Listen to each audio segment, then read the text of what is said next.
Welcome back. And with me in the studio now, Humphris. He is the MD of Omnia. And they're a much more balanced company now. Rod, are you happy with where the company is positioned? Yes, I think over the last couple of years we've managed to get the balance right, but still a very strong chemical and chemical services focus. What's changed over the last couple of years? I think really what's come into the fore is strengthening our chemical operations significantly, and today we are a much stronger chemical business than what we were in the past. If we look at what the results are, you've got the three divisions now, the primary divisions, agriculture, mining, and chemicals, of course. The mining operation, the margins were under some quite strong pressure. What was going on there? I think it's a combination of a number of factors.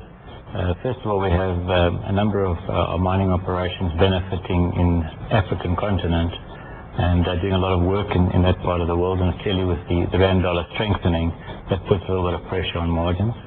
Then we've been putting a lot of time and effort into developing new business, and with that goes some expense. But the income stream will be coming in the future. It's just a question of allowing those new mines to get into full operation. And of course, mining is booming at the moment around the continent. There is a lot of investment going on, a lot of capex from the mines, from the public servants as well. How are you seeing that? How is that changing your business? Absolutely. I think there are many areas of mining which are really continuing to boom, and the new kid on the block is uranium mining. So certainly we've been fortunate in being able to get some good mining contracts in that part of the mineral business. And I think in going forward that can only be good not only for our mining explosives business, but also for our mining chemicals business. Is uranium mining particularly different to the rest of them? No, I think it's just that it brings a large number of chemicals to the fore, in that a large amount of chemicals is required for the processing of the uranium. You talk about selling out of non-profitable operations. There have been some businesses sold in Zimbabwe particularly. What's going on there? When you say that, I don't think we've sold out of any business in Zimbabwe. We've certainly written our assets down, and some of our business in the mining area has reduced its turnover in Zimbabwe, mainly because of lack of activity in the mining sector in Zimbabwe. How competitive is the market at the moment? I think it is extremely competitive, and we've seen in this era of increased raw material prices that it's been difficult in some areas to push on prices in the way we perhaps would like to see that, but I think that will flow through over a period of time. If we look at your agriculture business now, the maize price doing some good work to your margins. They're much stronger than they were in the previous comparable period, up from 2% to 8%. How does the maize price affect your business exactly? I think it's positive, but it's really being driven by the development of biofuels across the world, and I think that's changed the agricultural landscape. So we've seen worldwide agricultural prices increasing. That, of course, is most beneficial to our customers, the farmers, and I think they're in for a good year, not just here in South Africa, but in Africa in general and across the world. And where do your cost pressures come from then, in terms of the relations to maize price?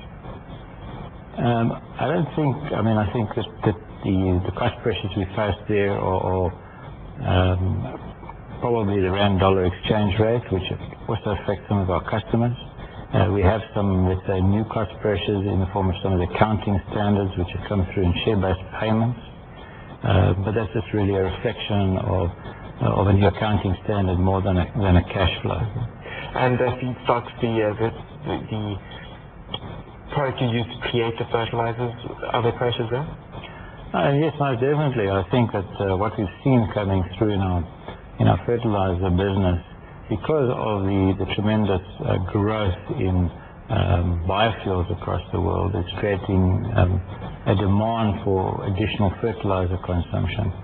And as a result, we're seeing nitrogen, phosphate, and potassium prices worldwide reaching new highs, and in fact some of them have doubled in price over the last period, and some of them are in short supply.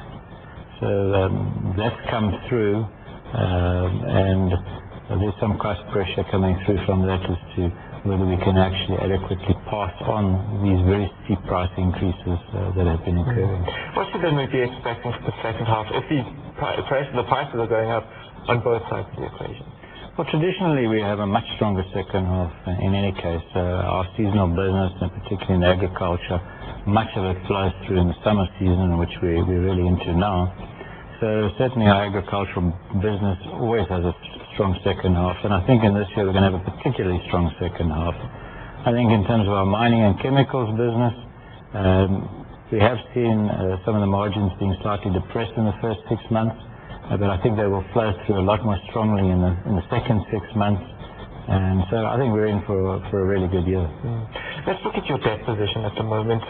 Your interest-bearing debt up to 1.2 billion rand at the moment, which seems very high given your revenues of 5.5 billion, roughly speaking. Where's that come from? Why is that so much higher? I think it's a feature of our business in that the seasonality caused particularly by agricultural business at this time of the year will drive our working capital.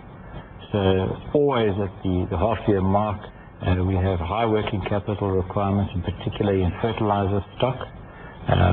Once that stock gets sold, which happens predominantly over the next few months, by the end of our financial year, the working capital has reduced markedly. Now, it's also being accentuated in this particular year by the doubling of raw materials in many instances.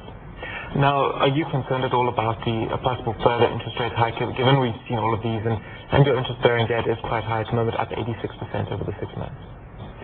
I think the raw material price increases are not yet finished.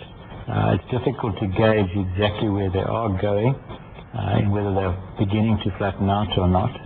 I think it's going to depend on how the whole biofuel movement develops across the world, and I think really that's a situation which has only come about in the last year. So it's perhaps early days yet to determine exactly where the equilibrium point is. Have we seen a structural change in terms of the way the agricultural market works? I think so. Previously agriculture was really for food production. Today we have a dual purpose in that agriculture is driving both food as well as energy. And I think there's some time to go before we really understand the impact of that on agricultural prices. But certainly the landscape has changed, and I think that position is going to be there for at least the next 5 years.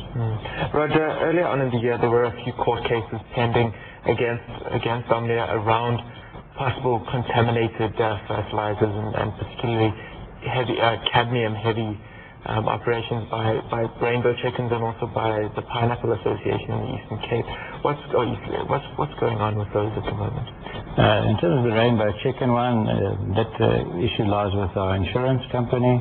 It has been there for several months now, in fact for a couple of years now. The issue has not yet been resolved. That has no financial impact on Omnia, as we've stated in the past. In terms of the Pineapple Growers Association, there was a number of complaints which we certainly read about in the media, but to date we haven't received any claim with respect to that. Right, Humphris is the MD of Omnia. Don't go anywhere. After the break, we've got the CEO of Vuyani Holdings. It is Ethan Dube, and he's listing his company today.